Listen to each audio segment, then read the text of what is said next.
Bonjour, ravi de vous retrouver pour ce journal. Dans l'actualité de ce mercredi 13 mai, nous évoquerons un secteur qui peine à recruter. C'est celui de la découpe de volailles. 14 demandeurs d'emploi viennent de bénéficier d'une formation et à l'issue, ils sont assurés de trouver du travail. Nous ouvrirons également une page d'histoire au château de Saint-Mémin. Pendant la Première Guerre mondiale, il a accueilli des soldats blessés. Une reconstitution de cette époque a eu lieu. Et puis nous irons également en musique à la rencontre d'un artiste vendéen d'Arjac. Il expose en ce moment à Saint-Gilles-Croix-de-Vie dans le cadre du festival Sainte-Jasse-sur-Vie qui débute ce week-end. Un chiffre d'abord pour commencer, c'est plutôt une bonne nouvelle sur le plan de l'économie. La croissance a été plus forte que prévu en ce début d'année en France, plus 0,6% au premier trimestre. L'INSEE avait prévu une augmentation moins importante de 0,4%. C'est la plus forte hausse enregistrée depuis 2 ans. Cela confirme les signes de reprise que l'on a pu évoquer ici et même dans ce journal ces derniers mois. Une croissance stimulée notamment par la consommation des ménages, malgré tout encore insuffisante pour avoir un impact sur l'emploi. Mais certains secteurs embauchent toujours et peinent d'ailleurs quelquefois à recruter. C'est le cas par exemple des volaillers. Alors pendant 4 mois, Pôle emploi et 2 groupements d'employeurs ont proposé à 14 demandeurs d'emploi de suivre une formation pour devenir ouvriers de découpe. Dans 2 semaines, ils auront terminé. Ils sont tous assurés d'avoir un contrat de travail pour la suite. Regardez ce reportage d'Aurélia Horner. Contrairement à ce que l'on pourrait penser, Michael, Baptiste et Lydia ne sont pas des employés de l'entreprise. Ils sont ici en formation pour devenir ouvriers de découpe. J'étais à l'accrochage et voilà, je voyais les autres découper, ça m'a donné envie, on m'a proposé cette formation. Et ouais, pourquoi pas, j'ai envie d'avoir un contrat derrière. Je fais une formation pour s'améliorer par rapport à des techniques de découpe différentes aussi qu'on peut voir en formation. J'ai fait beaucoup d'abattoirs, mais côté éviscération. Donc le domaine de la découpe, c'est un domaine que je ne connaissais pas du tout. Voilà 10 jours qu'ils sont en formation pratique. Tous ont un parcours très différent et une bonne raison d'être ici. Pas de profil particulier pour les candidats demandés par l'employeur. Le but pour l'entreprise, former des personnes motivées pour un recrutement à long terme. L'intérêt, c'est qu'on leur proposait de se former pour intégrer une entreprise de façon durable en CDI. Parce que notre besoin est durable. À partir du moment où il y a des gens qui sont dans cette perspective d'un emploi durable, d'un CDI, peu importe le cursus avant, quoi. Si on a des gens motivés et qui, quelque part, ont les aptitudes pour faire ça, les choses sont ouvertes. Une formation à l'initiative de groupements d'employeurs, en partenariat avec Opcalia et Pôle emploi. L'objectif, former des demandeurs d'emploi à un métier qui recrute, avec à la clé l'assurance d'un contrat de travail. Face à une pénurie de compétences, notamment en termes d'ouvriers de découpe, nous avons, avec le groupement d'employeurs Mer et Vie, mis autour de la table plusieurs volaillers du coin, du territoire, 4 volaillers qui avaient les mêmes besoins au même moment. Et nous avons construit pour eux une formation sur mesure de près de 4 mois qui va prendre 12 demandeurs d'emploi, 12 personnes qui cherchaient des emplois, que nous allons soit monter en compétences et derrière leur proposer un CDI. 4 mois de formation théorique et pratique jusque fin mai, puis un CDD de 7 mois dès début juin. Si tout va bien, Lydia, Michael et Baptiste obtiendront leur CDI en janvier 2016. Et puis toujours au chapitre économie, l'échec de la table ronde entre les éleveurs de bovins, les entreprises d'abattage et la grande distribution. Une rencontre a eu lieu hier en fin d'après-midi au ministère de l'Agriculture. Stéphane Le Foll s'est dit favorable à une revalorisation du prix du kilo de viande. Les éleveurs demandent une hausse de 60 centimes. Mais aucun accord sur ce sujet n'a été trouvé. Une nouvelle réunion se tiendra dans un mois. Mais d'ici là, les éleveurs pourraient mener de nouvelles actions. Écoutez le président de la FDSEA de Vendée, Brice Guyot. Il s'adresse directement aux abattoirs.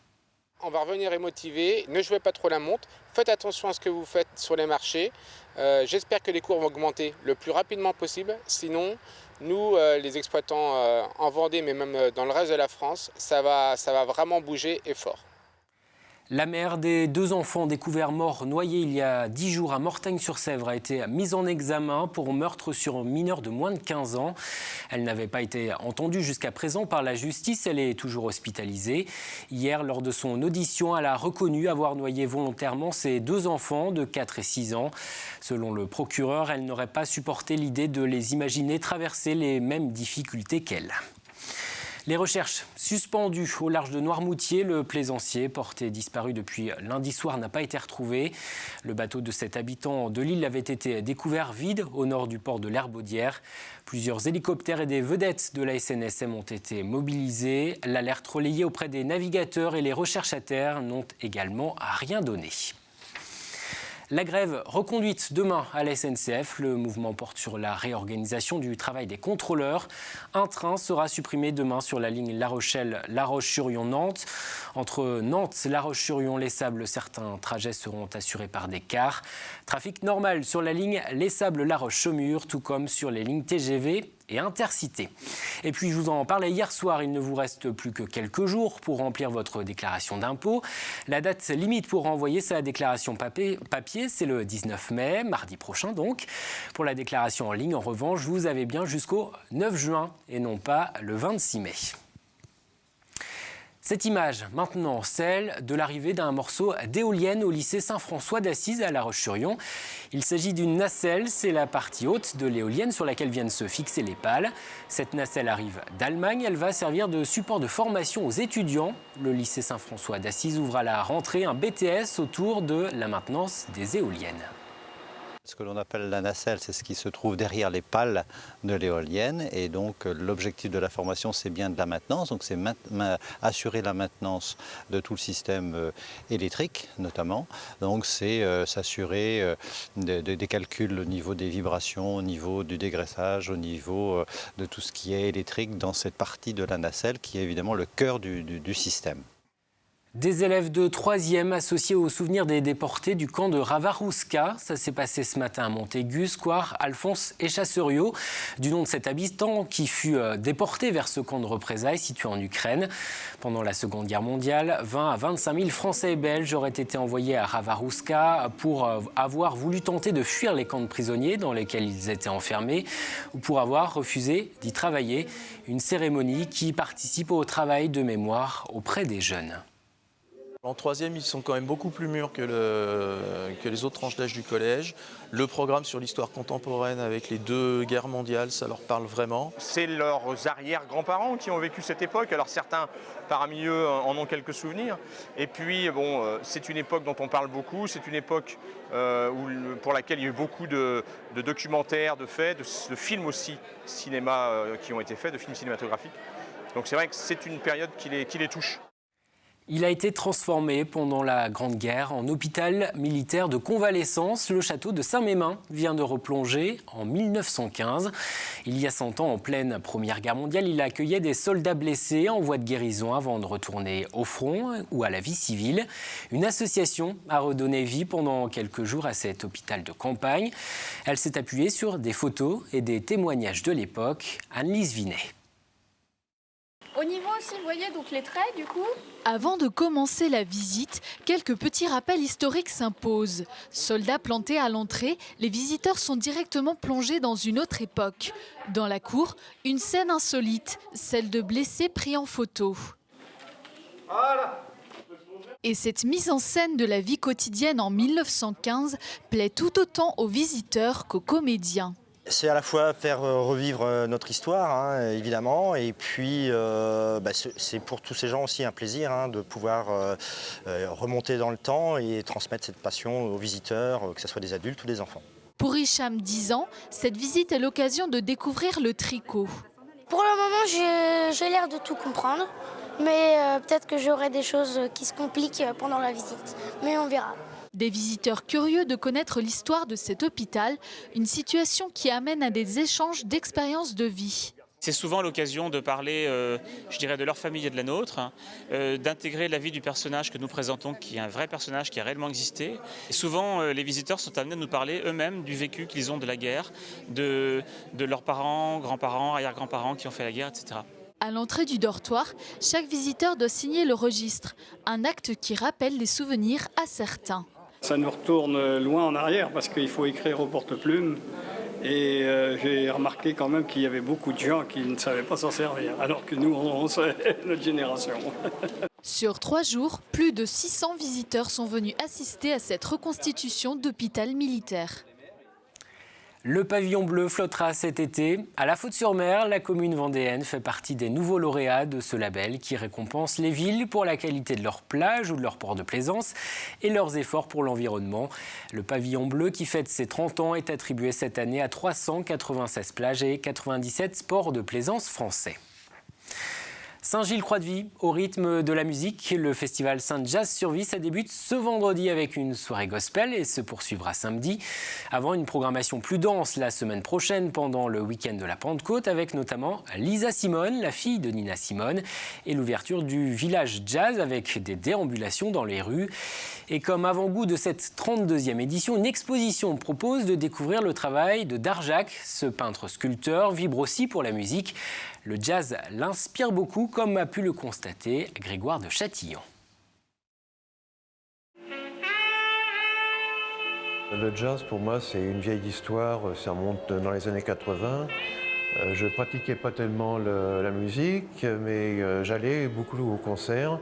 Et j'étais très attiré par les attitudes des musiciens, leur mimique sur scène, la manière aussi d'improviser. L'improvisation, Darjac la cultive alors à son tour, en peinture, en sculpture et aussi comme musicien de jazz. C'est pas les mêmes plaisirs. Là, il y a un plaisir sensuel, tactile. On doit prendre les matériaux, les transformer, les déformer. Et dans le jazz, on est avec l'instrument, on ne peut pas se permettre de faire une fausse note. Sur cette toile, pas de fausse note, juste l'inspiration d'une partition en noir et blanc. Créer, c'est voyager. Sculpter, pour l'artiste, c'est s'évader. C'est un peu comme une grille musicale. Si on reste par exemple dans un tableau, on est bloqué par le cadre. Et la sculpture permet de partir sur l'espace. Abstraction de l'imaginaire, l'œuvre de Darjac se cultive comme dans un jardin, au ressenti, à l'émotion. Et cette exposition est visible jusqu'à la fin de Saint-Jazz Survie, dimanche 24 mai. Et d'ici là, parmi les rendez-vous de ce pont de l'Ascension, la 14e édition du festival 7e Vague à Bretignolles. Ça débutera vendredi. Le festival est de retour au sein du parc des Morinières, Isia, boulevard des Airs, Ziavner, côté programmation. Mais aussi un festival off sur la plage de la Parée dans la journée de samedi. À Chantonnay, des milliers de randonneurs sont attendus pour 4 jours en Chantonnay à partir de demain et jusqu'à dimanche. Chaque jour, 5 circuits de randonnée seront proposés. Départ dès 6h45 pour les marcheurs qui s'attaqueront aux 42 km. Entre 8h30 et 10h pour les plus petites distances, 8 et 12 km. Une randonnée nocturne de 12 km sera également organisée vendredi soir. Il est encore possible de s'inscrire sur place tous les matins avant de partir. Salle des congrès de Chantonnay. Et puis la météo perturbe un peu la Vendée-Vaha, la course de pirogue entre les Sables d'Olonne et l'Île-Dieu. Le départ demain matin a été avancé pour permettre aux équipages d'arriver avant la dégradation des conditions météo. Changement de lieu de départ, ce sera au niveau des pontons du Vendée-Globe et non plus depuis la Grande Plage.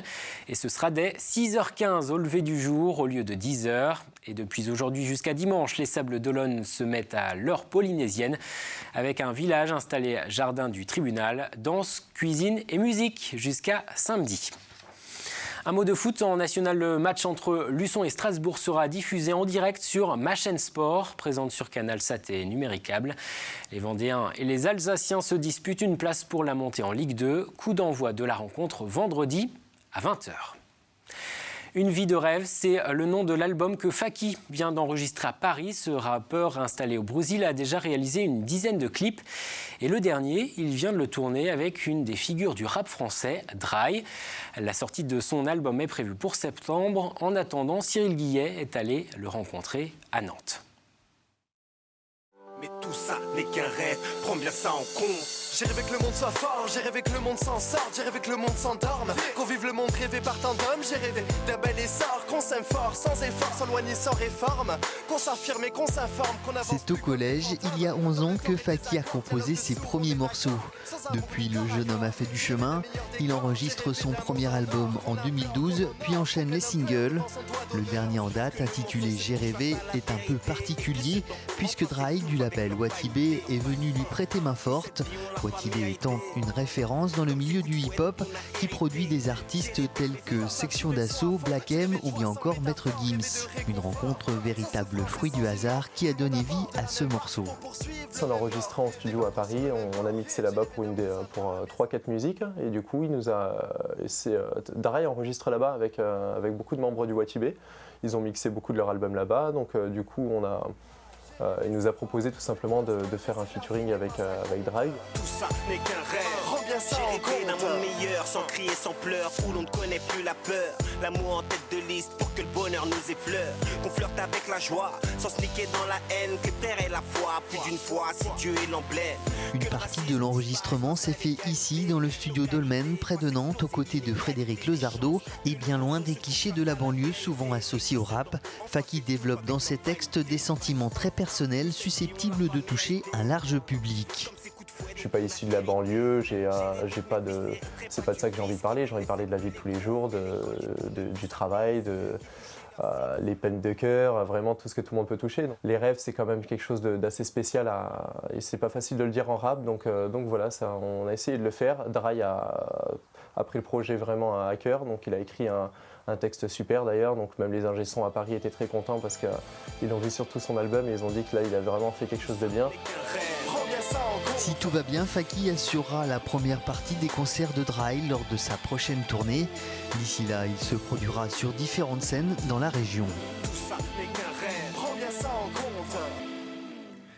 Allez, un mot de la météo avant de se quitter. Et pour ce jeudi de l'Ascension, c'est la pluie qui fait son retour demain matin avec du vent, des rafales allant de 50 à 70 km/h. Dans l'après-midi, encore quelques risques d'averses, mais le soleil devrait faire quelques apparitions. Ce sera plus agréable vendredi. Les températures, 9 à 12 degrés demain matin, 15 à 16 au meilleur de la journée. Très bonne soirée. Moi, j'aurai le plaisir de vous retrouver vendredi.